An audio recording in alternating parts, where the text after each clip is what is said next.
ठीक है, तो हमने ये एक्सिस चुन ली, एक्स और वाई। जो एक्स एक्सिस है उससे वेलोसिटी वेक्टर कितना एंगल बनाएगा? अल्फा एंगल हॉरिजन से है, तो इंक्लाइन से कितना एंगल होगा इसका? अल्फा माइनस बीटा, ठीक है ना। तो जो वेलोसिटी वेक्टर है उसका इंक्लाइन से एंगल है अल्फा माइनस बीटा, राइट। तो इनिशियल वेलोसिटी के दो कंपोनेंट हो गए, इस तरफ कॉस कंपोनेंट, इस तरफ sine. So u x is u cos alpha minus beta, ऐसे u y is u sine alpha minus beta. ये तो वेलोसिटी के कंपोनेंट हुए। एक्सीलरेशन की बात करें तो एक्सीलरेशन किस डायरेक्शन में होगा इसका? नीचे की तरफ, दैट इज जी। उसके भी कंपोनेंट लेने होंगे, प्लेन के अलोंग और प्लेन के परपेंडिकुलर, राइट। समझना,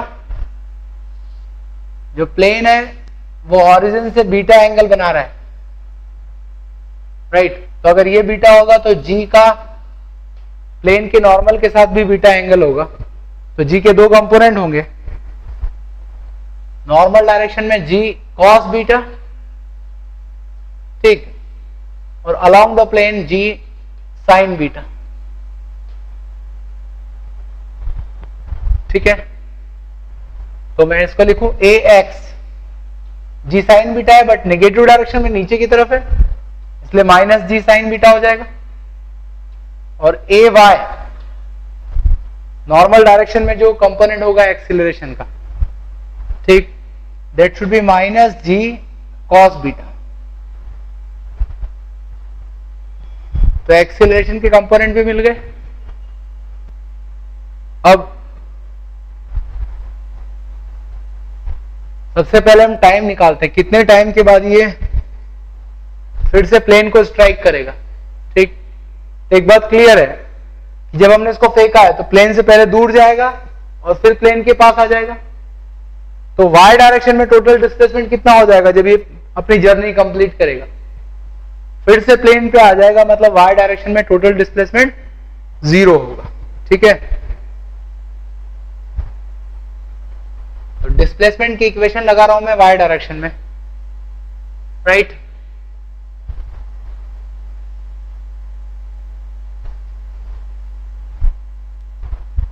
So displacement along y direction is ut plus half at square।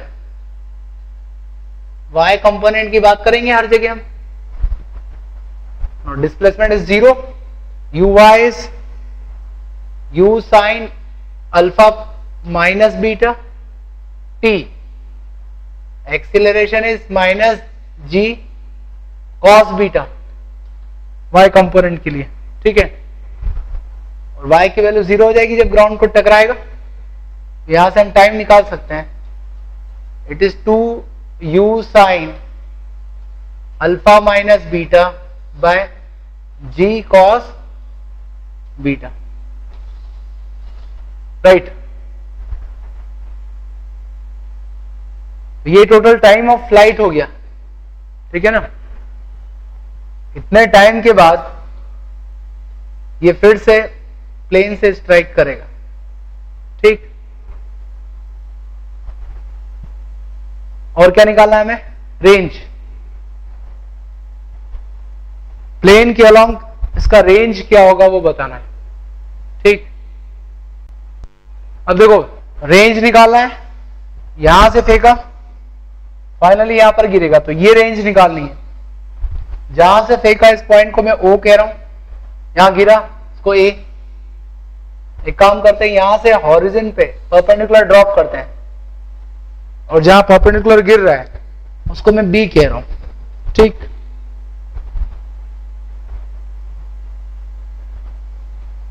Now range निकालना है अलोंग द इंक्लाइन, मतलब O से लेकर A तक की लेंथ निकालनी है, ठीक है।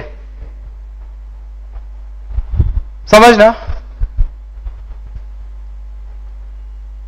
इस प्रोजेक्टाइल को हमने थ्रो किया, भूल जाओ अभी इंक्लाइन प्लेन को, नॉर्मल प्रोजेक्टाइल की तरह देखो तो वेलोसिटी के दो कंपोनेंट है, हॉरिजॉन्टल और वर्टिकल, और हम जानते हैं प्रोजेक्टाइल का हॉरिजॉन्टल कंपोनेंट कांस्टेंट होता है, ठीक है। तो जब ये प्रोजेक्टाइल यहां से प्लेन को हिट करेगा तब तक हॉरिजॉन्टल डायरेक्शन में कितना डिस्प्लेसमेंट हो जाएगा, तो दैट डिस्प्लेसमेंट इज OB, और हॉरिजॉन्टल डायरेक्शन में डिस्प्लेसमेंट होता है हॉरिजॉन्टल वेलोसिटी इनटू टाइम, और हॉरिजॉन्टल वेलोसिटी क्या होगी, u cos, कितना एंगल बना रहा है वो हॉरिजॉन से, अल्फा, तो u cos alpha into time, तो टाइम अभी हमने निकाला, राइट। तो ये हो जाएगा, t की वैल्यू रख देंगे, ठीक है ना, देन OB हो गया। अब इस ट्रायंगल में, इस राइट एंगल ट्रायंगल में अगर आप बेस जानते हो तो हाइपोटेन्यूज निकाल सकते हो, right. Here cos beta is equal to OB by OA, और जो रेंज है इसकी वो OA के बराबर है, ठीक है, that is equal to OB by cos beta, बस OB की वैल्यू रख दो, ठीक। u cos alpha t by cos beta, t की वैल्यू रखो, अभी निकाली थोड़ी देर पहले, ठीक है। So it would be 2u square sine alpha minus beta cos alpha by g cos square beta,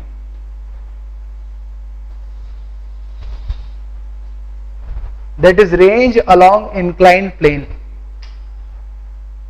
ठीक है ना, inclined plane के along range निकल गई वो, ठीक है।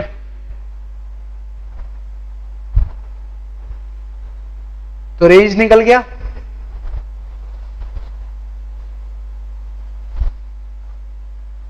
अब हम डिराइव कर रहे हैं मैक्सिमम रेंज की condition.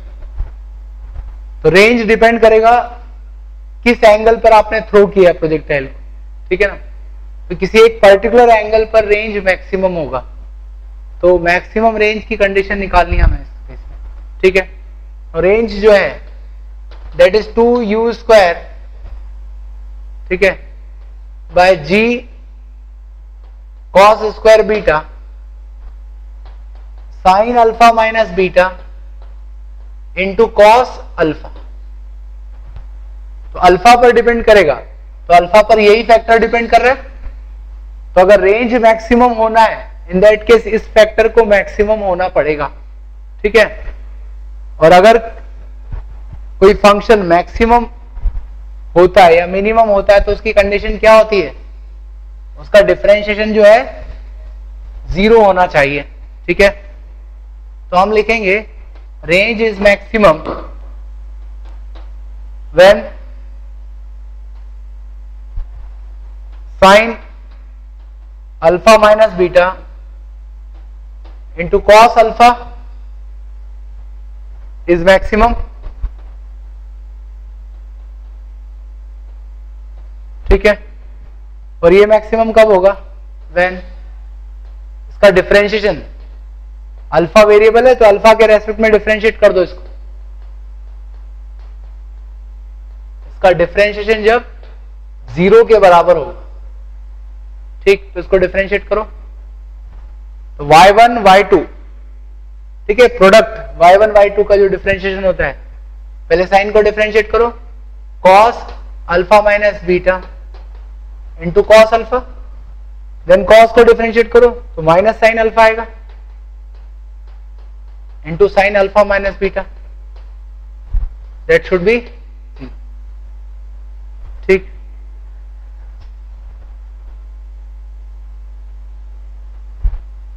cos A cos B minus sine A sine B, कौन सा रूल है, cos A cos B minus sine A sine B cos A plus B, cos 2 alpha minus beta should be 0। cos theta 0 कब होता है, when theta is pi by 2, that means 2 alpha minus beta should be equal to pi by 2, और alpha is beta by 2 plus pi by 4। मतलब इस angle पर अगर आपने project किया है प्रोजेक्टाइल को β/2 प्लस π/4 तो उसकी रेंज मैक्सिमम होगी। ठीक, तो इस एंगल पर रेंज मैक्सिमम होगी और मैक्सिमम रेंज कितनी होगी वो भी निकाल सकते हैं। तो अल्फा की वैल्यू सब्स्टिट्यूट करो इस फॉर्मूले में। ठीक,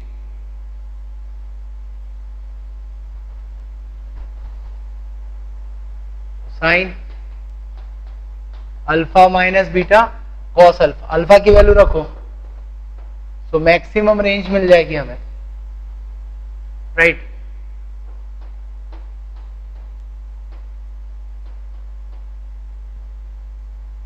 β/2 प्लस π/4। ठीक, साइन π/4 माइनस β/2 कॉस अल्फा।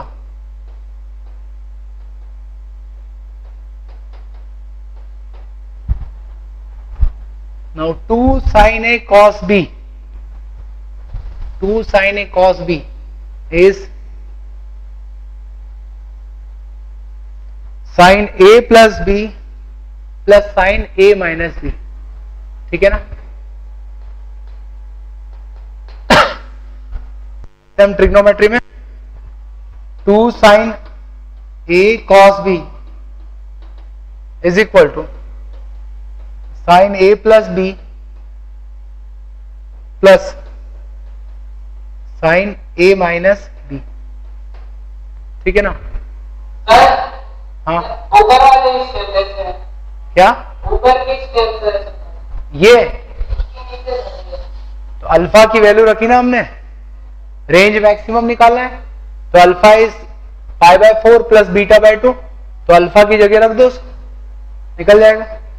ठीक है, तो क्या आ जाएगा जब ये रिलेशन यूज करेंगे हम, ये A हो गया और ये B हो गया।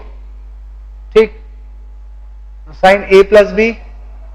सर हाँ सर, तो अल्फा माइनस बीटा है सर, अपन अल्फा की वैल्यू रखे तो सर बीटा आ गया माइनस। चलो अल्फा की वैल्यू रख के देखो, आप अल्फा की वैल्यू रखो π/4 प्लस β/2। ठीक है, माइनस बीटा, तो ये हो गया π/4 माइनस β/2। ठीक है ना।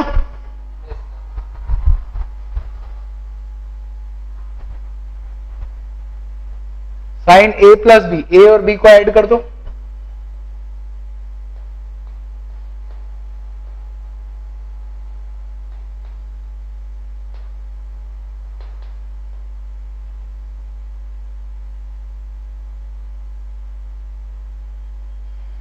तो ऐड करोगे तो क्या मिलेगा, sine π/2 plus sine A minus B, difference लो, so it would be sin minus beta.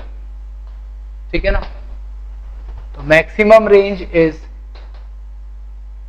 u square by g cos square beta, sine π/2 मतलब 1 और साइन माइनस थीटा होता है माइनस साइन थीटा के बराबर, तो 1 माइनस साइन बीटा के बराबर। तो इंक्लाइन प्लेन पर जब प्रोजेक्ट करेंगे तो ये मैक्सिमम रेंज होगी, राइट। और कब होगी, जब अल्फा की वैल्यू β/2 प्लस π/4 के बराबर। अब इसका एक स्पेशल केस समझो, जब हमने ग्राउंड से ग्राउंड का प्रोजेक्टाइल मोशन देखा था, उसको आप इंक्लाइन प्लेन मान सकते हो, उसका एंगल कितना हो जाएगा, 0 डिग्री, तो बीटा की वैल्यू 0 हो जाएगी, तो बीटा 0 मतलब अल्फा कितना हो गया, π/4। तो हमने ये कंडीशन देखी थी कि 5 डिग्री के एंगल पे रेंज मैक्सिमम होती है, वैसे ही मैक्सिमम रेंज कितनी होती है, तो बीटा की 0 रखो value, sign beta 0 cos beta 1, तो maximum range u square by g आ जाएगी। ठीक है ना, बीटा 0 डिग्री जब होगा तब वो ग्राउंड से ग्राउंड का प्रोजेक्टाइल मोशन होगा। अब इसका सेकंड केस देखते हैं। ये तो अप द इंक्लाइन प्लेन था, now down the incline plane, नीचे की तरफ फेंकेंगे। तो देखो बहुत आसान है, एक बार हमने जब ये अप द इंक्लाइन प्लेन के फॉर्मूले डिराइव कर लिए तो डाउन द इंक्लाइन प्लेन बड़े आसानी से हो जाएगा। समझना concept, down the incline plane इस तरह का प्लेन है, ऑरिजिन से बीटा, समझना ध्यान से। यहां से फेंका हमने प्रोजेक्टाइल को, u वेलोसिटी है, हॉरिजन से ही एंगल हम हमेशा डिफाइन करते हैं, तो ये हॉरिजन वाली लाइन है, इससे एंगल अल्फा है, राइट, और ये बीटा होगा तो ये भी बीटा होगा। अब ध्यान से समझना, इसमें और उसमें फर्क क्या है? उसमें फर्क ये था कि ऊपर की तरफ प्लेन था बीटा एंगल पे ऐसे, और इसमें जो प्लेन है वो सेम बीटा एंगल पर है बट नीचे की तरफ, और उसमें ऊपर की तरफ था। तो ऊपर अगर मैं प्लस बीटा लेता हूं तो नीचे क्या होगा? Minus beta.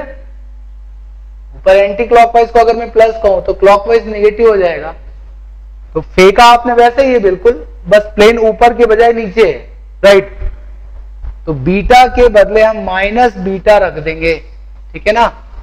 तो पिछले प्रॉब्लम में, right, replace beta with minus beta, तो जहां जहां बीटा की टर्म आ रही थी वहां पे माइनस बीटा रख दो, ठीक है। तो एक एक करके, time of flight 2u sign alpha minus beta है तो वो अल्फा प्लस बीटा हो जाएगा, bye g cos square beta, beta की जगह माइनस बीटा रखोगे बट कॉस माइनस थीटा और कॉस थीटा इक्वल होते हैं, तो इसको मैं क्या लिखूंगा? जी कॉस स्क्वायर बीटा।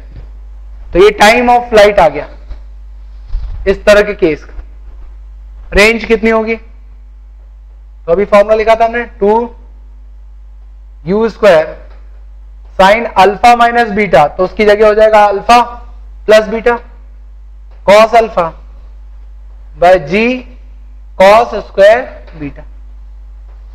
ये हो गई range, right. Now range maximum कब होगी? when alpha is equal to pi by 4 plus beta by 2 था, यहां पर हो जाएगा माइनस बीटा बाय 2। और मैक्सिमम रेंज क्या होगी? ठीक है, तो लास्ट में लिखा था हमने u square by g cos square beta, 1 minus sine beta था तो यहां पर हो जाएगा 1 प्लस साइन बीटा। तो अगर आपको अप द प्लेन के डेरिवेशन क्लियर है तो डाउन द प्लेन के लिए बस बीटा के प्लेस पर माइनस बीटा करना है। बिल्कुल वैसे ही फॉर्मूले हम यहां भी डिराइव कर सकते हैं, ठीक है।